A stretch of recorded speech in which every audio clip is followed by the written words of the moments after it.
Salut les passionnés, bienvenue dans cette nouvelle vidéo. Il existe deux types de matières premières pour créer un parfum, les naturelles et les synthétiques. Mais au fait, c'est quoi la différence? Et d'ailleurs, comment est-ce qu'on les obtient? Découvrez les réponses dans cet épisode.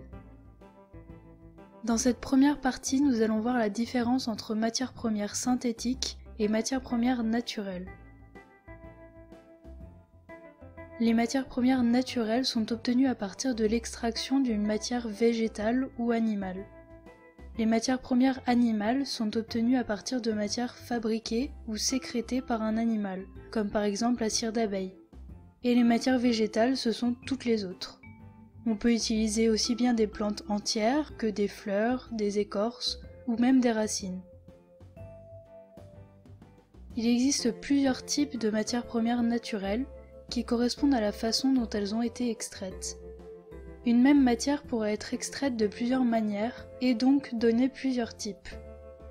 Même dans ce cas-là, les différents types sont en général reconnaissables à l'odeur car chaque technique permet d'extraire des molécules différentes.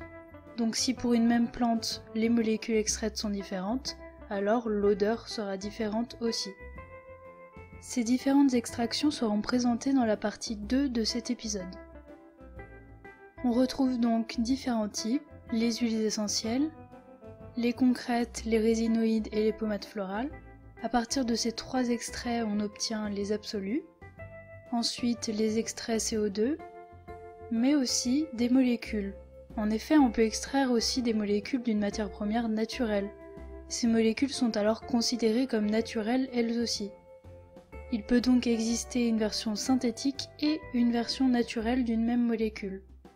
La version naturelle sera plus chère à produire et donc plus chère à l'achat, bien entendu. Les matières premières synthétiques sont des molécules obtenues à partir de différentes réactions chimiques. Elles sont parfois découvertes au hasard ou parfois à l'issue de recherches. Elles ne sont pas extraites d'une matière naturelle. Elles peuvent être identiques à une molécule présente naturellement dans l'environnement, ou bien ce peut être une molécule n'existant pas du tout à l'état naturel, ou du moins n'ayant pas encore été découverte. On peut voir l'exemple de la vanilline qui regroupe tous ces cas de figure.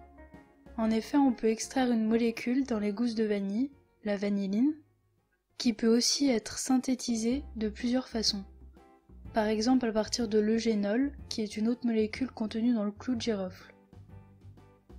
Mais on peut également synthétiser une autre molécule dont l'odeur et le goût sont très proches de la vanilline, l'éthylvanilline. Pourtant, cette molécule n'est pas présente à l'état naturel dans la vanille, elle est complètement synthétique.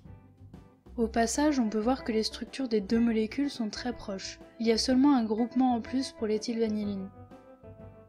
Mais attention, ce n'est pas toujours le cas. Les molécules ayant une structure chimique proche n'ont pas forcément des odeurs qui se ressemblent. Merci à tous d'avoir regardé cette vidéo. Si elle vous a plu, n'hésitez pas à mettre un petit pouce en l'air. Et à très bientôt pour la deuxième partie, les techniques d'extraction. Merci beaucoup!